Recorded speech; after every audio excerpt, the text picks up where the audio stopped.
അടുത്ത റൂമിൽ കിടക്കുന്ന പ്രിയപ്പെട്ട മകനെ വിളിച്ചിട്ട് പറയുന്നു, മകനെ, നിന്റെ പിതാവിനെ വിളിച്ചിട്ട് വിളി കേൾക്കുന്നില്ല മകനെ, ഒന്ന് ഉണർത്താൻ നോക്കൂ. മകൻ വന്ന് തൊപ്പ എന്ന് നീട്ടി വിളിച്ചു നോക്കുന്നു, ഉണരുന്നില്ല സഹോദരിമാരെ.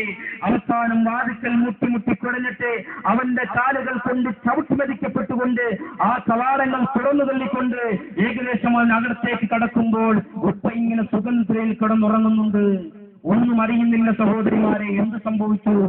വലിയവരോടും ചെറിയവരോടും കരുണ കാണിക്കാത്ത, വലിയവരെ ബഹുമാനിക്കാത്ത, ചെറിയവരോട് കരുണ കാണിക്കാത്ത ലോകത്തിലെ ആത്മാക്കളെ മുഴുവനും പിടിച്ചുകൊണ്ടുപോകുന്ന മലക്കുൽ മൗത്ത് അസ്റാഈൽ അലൈഹിസ്സലാത്തു വസ്സലാം എന്നിട്ട് റൂഹ് പിടിച്ചുകൊണ്ട് പോയി സഹോദരിമാരെ. ആരും അറിയുന്നില്ല.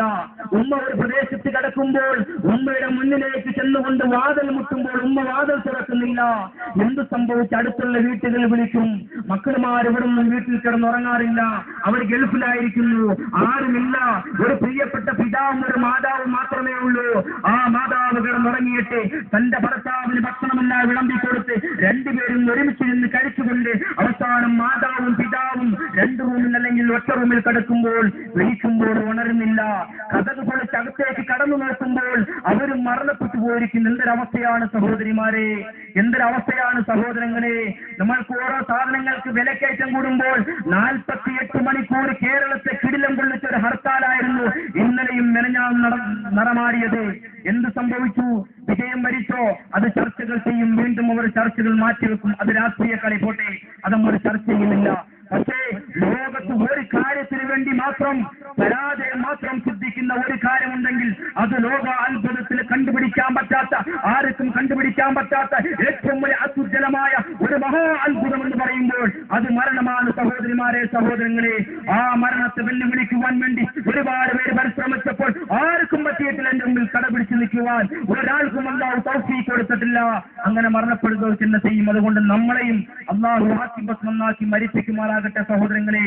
ഞാൻ ഓതി വെച്ച ആയത്ത് ഞാൻ പറഞ്ഞുതരാം.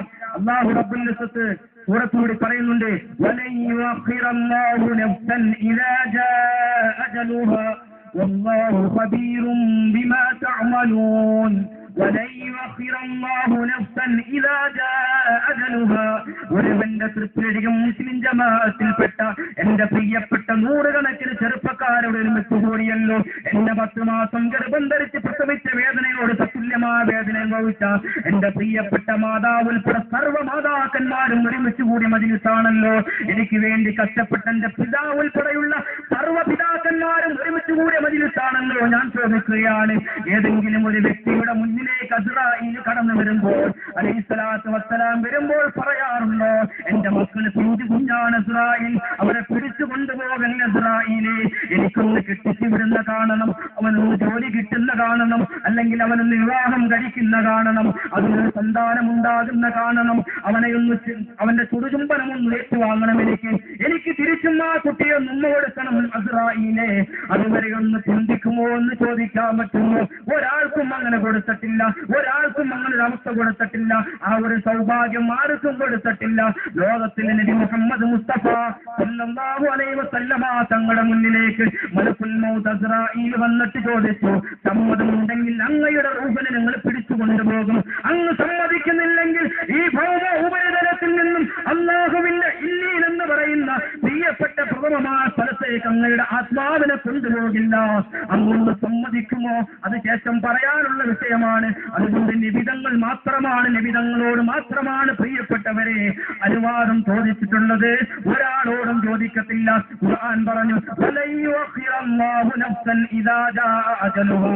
ഏതെങ്കിലും ഒരു പുരുഷനോ ഒരു സ്ത്രീക്കോ ഒരു സഹോദരനോ ഒരു സഹോദരിക്കോ ഒരു പിഞ്ചു കുഞ്ഞിനോ അല്ലെങ്കിൽ ഒരു പിഞ്ചു പെൺകുട്ടിക്കോ ഒരു പിഞ്ചു ആൺകുട്ടിക്കോ മരണമെടുത്തു കഴിഞ്ഞാൽ അല്ലാഹു തആല ഒരു സമയം വരെ കൊടുത്തിട്ടുണ്ട്.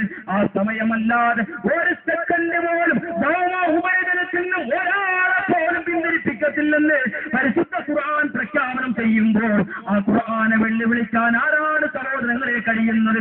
അസ്റാഈലിനെ വെല്ലുവിളിക്കാൻ ആർക്കാണ് പറ്റുന്നത്? അല്ലാഹുവിനെ വെല്ലുവിളിക്കാൻ ആർക്കാണ് കഴിയുന്നത്? അതുകൊണ്ട് നമസ്കരിക്കുക, നോമ്പ് പിടിക്കുക, ഹജ്ജ് ചെയ്യുക, സക്കാത്ത് കൊടുക്കുക, സദഖകൾ കൊടുക്കുക, ഒരുപാട് നേർച്ചകൾക്ക് വേണ്ടി ഹദിയകൾ ചെയ്യുന്ന എന്റെ പ്രിയപ്പെട്ട സഹോദരിമാരോട് എനിക്ക് ഈ അവസരത്തിൽ പറയാനുള്ളത്, സദഖകൾ കൊടുത്തോ, സദഖ മലക്കുകൾ കൊടുത്തു. അല്ലാഹുവിന്റെ റസൂല് പറഞ്ഞു, നിങ്ങൾ ഒരു കാരക്കയുടെ കീറങ്ങിന് കൊണ്ട് നരകത്ത് നിങ്ങൾ കാത്തോ, അതുകൊണ്ട് നിങ്ങൾക്ക് രക്ഷപ്പെടണോ, അതുകൊണ്ട് നിങ്ങൾ സദഖ അധികരിപ്പിച്ചോളാൻ പറഞ്ഞു, സ്വഭാവം നന്നാക്കിക്കോളാൻ പറഞ്ഞു. അല്ലാഹു നമ്മളെ എല്ലാവരെയും അല്ലാഹു ഇഷ്ടപ്പെടുത്തി അനുഗ്രഹിക്കുമാറാകട്ടെ. എന്നിട്ട് അല്ലാഹു പറഞ്ഞു, വല്ലാഹു ഖബീറും ബിമാ തഅമലൂൻ. അല്ലാഹു തആല വളരെ വ്യക്തമായിട്ടും സർവ്വകാര്യങ്ങളും അറിയുന്നവനും നമ്മുടെ പ്രവൃത്തികൾ മനസ്സിലാക്കുന്നവനുമാണ് അല്ലാഹു. ഖുർആൻ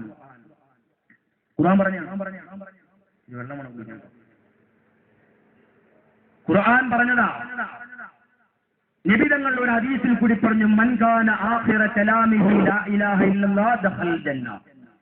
മരണമാസന്നമാകുന്ന ആ സഹോദരന്റെ അല്ലെങ്കിൽ സഹോദരിയുടെ മാതാവിന്റെ പിതാവിന്റെ മുന്നിൽ നിങ്ങൾ ചെന്നിട്ട് ലാ ഇലാഹ ഇല്ലല്ലാഹ് ചൊല്ലിക്കൊടുക്കൂ. അവരെ ഇടിച്ചിട്ടോ അടിച്ചിട്ടോ ഒടിച്ചിട്ടോ ചൊല്ലിക്കൊടുക്കണ്ട, നിർബന്ധിക്കാനും പാടില്ല. ലാ ഇലാഹ ഇല്ലല്ലാഹ്. നമസ്കരിച്ചോ ചെല്ലാൻ പറ്റും, നോമ്പ് പിടിച്ചോ ചെല്ലാൻ പറ്റും, എന്ത് നല്ല പ്രവൃത്തി ചെയ്തോ ചെല്ലാൻ പറ്റും. അതുകൊണ്ട് ലാ ഇലാഹ ഇല്ലല്ലാഹ് ചൊല്ലി മരിക്കുന്നവരുടെ കൂട്ടത്തിൽ അള്ളാഹു നമ്മെ ഉൾപ്പെടുത്തി അനുഗ്രഹിക്കുമാറാകട്ടെ.